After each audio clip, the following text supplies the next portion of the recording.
Assalamualaikum and greetings. My name is Helmi Ramdhani bin Muhammad Sayah, the newest addition to the Aero panel. And in this session, I would like to share the area of my research, the aircraft gas turbine engine turbine stage cooling technique. Okay, before diving into the experimental methods, we shall start with some fundamental knowledge. So why is it important? Because we want more power from the engine. Now, to achieve this, in a simple approach, is to burn more fuel or increase the compression ratio. But things are not as simple as that. Increasing the combustion temperature will only jeopardize the turbine stage components. Now, this is where the cooling technique comes into play. Now, here we have a figure showing how turbine cooling techniques allow higher turbine entry temperature. From uncooled turbine to advanced cooling technique, the turbine entry temperature increased from 1200 Kelvin to nearly 2000 Kelvin.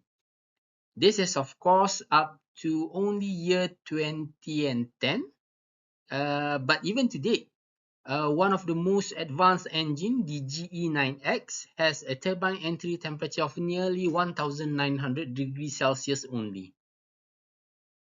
Okay, logically speaking, we all should know what will happen if we expose something to a temperature well beyond their melting point. Catastrophic failure. Like I said before, currently known combustion output temperature is around 1900 degrees Celsius, but the turbine blade and this material's melting point is only around 1300 degrees Celsius. To have the turbine components working well above its melting point is by applying cooling techniques. So all this talk about cooling, but where does the cooling comes from? Cooling air. Most will probably think from the outside air. Yes, it is. The origin of the air is of course from the outside, but it actually came after going through compressor section. The bled compressed air. Now, the temperature of the compressed air may reach up to 500 degrees Celsius, but this is comparatively lower than the combustion output temperature, which is at nearly 1900 degrees Celsius. So why don't we use the outside air directly? So imagine this. You have a piping hot glass or a mug, then you put it inside the freezer immediately. There's a very high chance, almost absolutely, that the mug will be cracked or broken. Same scenario as this situation. The outside air, say at 30,000 feet, where the altitude where most of the commercial flight is, the air is well below 0 degrees Celsius, negative 30 to negative 40 degrees Celsius. So imagine what will happen to the aircraft components that have temperatures above 1000 degrees Celsius. Bad, very bad.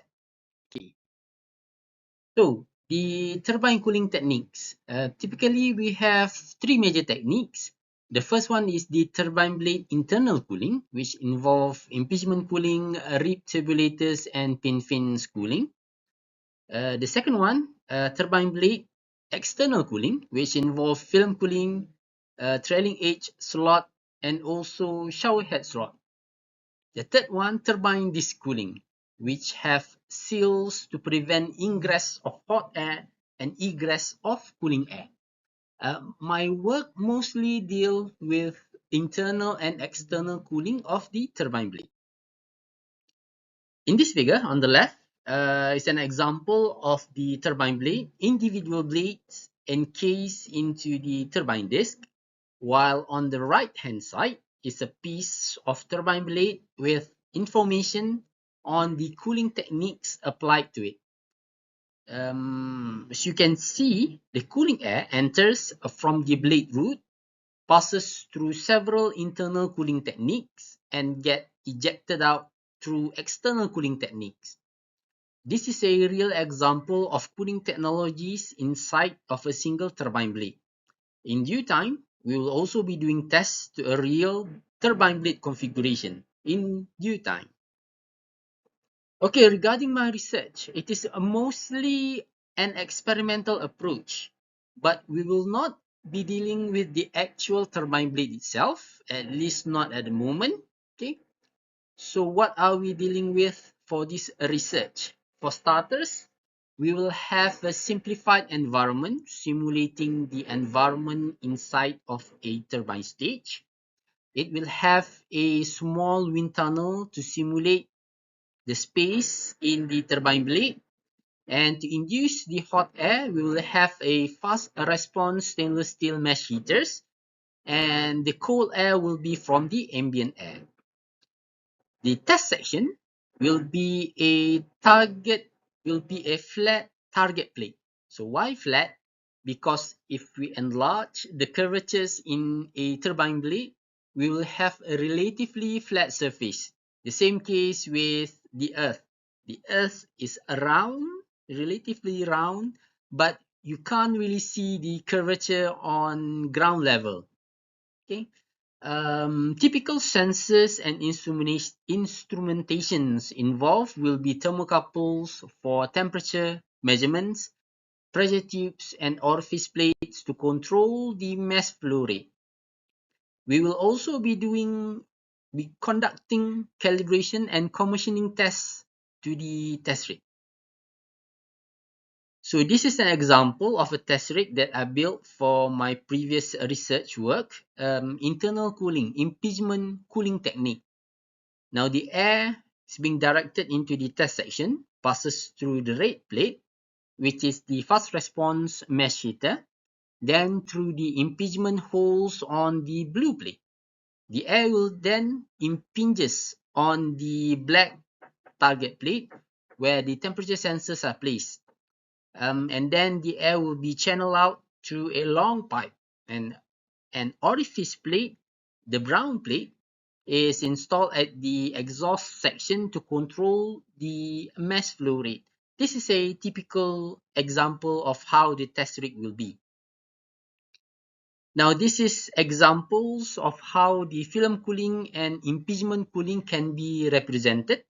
On the left-hand side, you have film cooling technique.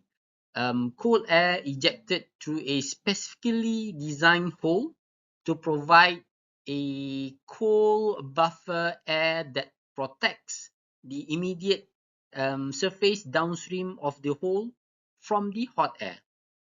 On the right hand side, we have cold air impinges on a hot plate. Now the hot air and cold air are switchable.